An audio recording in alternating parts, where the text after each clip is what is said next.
தேவைப்பட்டு வந்தது. அதனால் தான் அரசியல் எனப்படும் அமைப்பு உருவானது.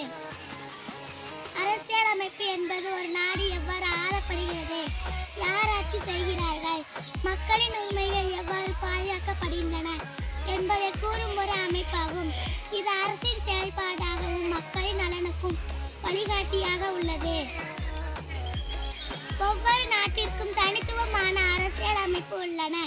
இந்தியா ஜனநாயக நாடாகும். ஜனநாயகம் என்றால் மக்கள் தான் நாட்டின் மூல ஆதாரம் என்பதாகும். மக்கள் தான் வாக்குரிமை மூலம் தங்கள் தலைவர்களை தேர்ந்தெடுத்து அவர்கள் வழியாக நாட்டை ஆளுகிறார்கள். இதுவே மக்களாட்சி கொள்கை எனப்படும்.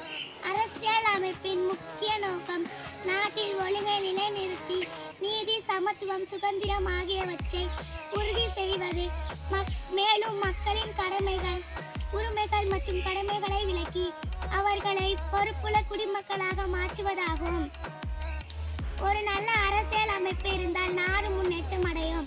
மக்கள் மகிழ்ச்சியாகவும் அமைதியாகவும் வாழ முடியும். எனவே அரசியல் அமைப்பு எனப்படும் அமைப்பு உருவான் என்பது எந்த நாட்டிற்கும் அவசியமான அடிப்படை தூணாகும்.